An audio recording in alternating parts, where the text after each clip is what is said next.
mansão dos Valerius não era feita de tijolos e argamassa, mas de silêncios afiados e memórias mal resolvidas.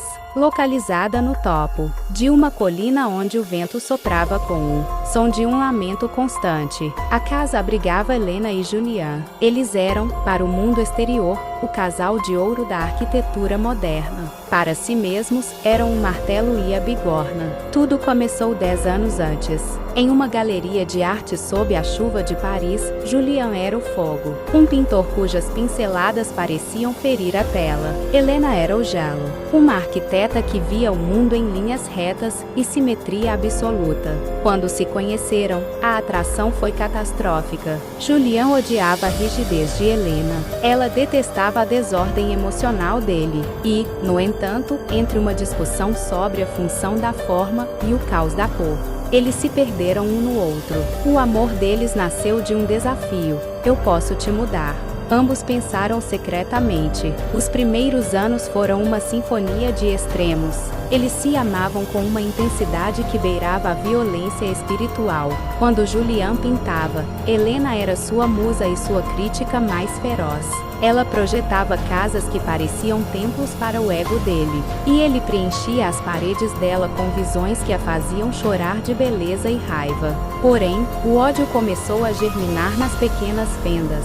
O ódio não surgiu da falta de amor, mas do excesso dele. Julian passou a ressentir o controle de Helena sobre sua rotina. Helena começou a desprezar a instabilidade de Julian, que muitas vezes trocava o jantar por uma garrafa de vinho e uma tela em branco. Certa noite, a tensão rompeu. Você quer me enquadrar em uma de suas plantas baixas, Helena? Julian gritou, arremessando um pincel contra a parede de mármore branco. Você quer que eu seja uma coluna estática, mas eu sou a tempestade. Helena não gritou. Ela apenas se aproximou, os olhos frios como diamantes. A tempestade sem uma estrutura apenas destrói. Julian, você não é o gênio incompreendido. Você é apenas um homem que tem medo de crescer. Naquela noite, eles fizeram amor entre os estilhaços de um vaso quebrado. Foi o ato mais sincero de suas vidas. Uma mistura de adoração mútua e o desejo profundo de aniquilar a vontade do outro. A queda, o silêncio compartilhado. Os anos seguintes transformaram a mansão em um campo de batalha silencioso. Eles não se separavam porque o ódio era um vínculo tão forte quanto o amor. Precisavam um do outro para se sentirem vivos. Julian precisava da desaprovação dela para ter o que combater em sua arte. Helena precisava do caos dele para sentir que sua ordem tinha algum propósito. Eles se tornaram especialistas em ferir onde a pele era mais fina. Julian traía Helena com a negligência. Helena traía Julian com o desprezo intelectual. Eles jantavam em mesas longas, separados por candelabros de prata e quilômetros de palavras não ditas.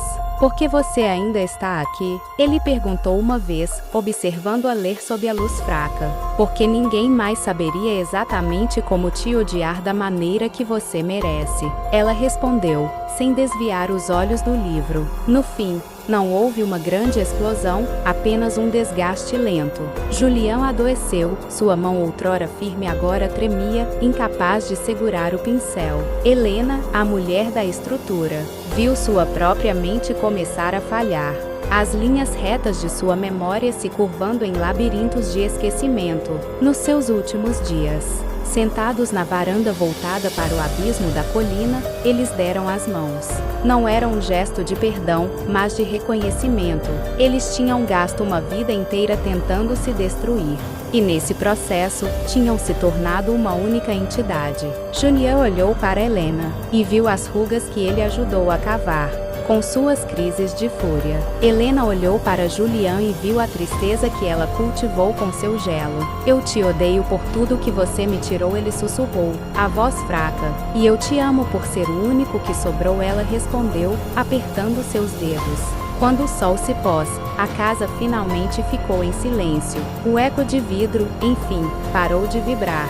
Moral da história: o amor e o ódio não são opostos, mas as duas faces de uma mesma moeda chamada obsessão. O verdadeiro oposto de ambos não é a raiva, mas a indiferença. Aqueles que amam e odeiam com a mesma força estão condenados a construir um monumento sobre a própria destruição, pois não sabem onde termina a admiração e onde começa o desejo de possuir a alma do outro.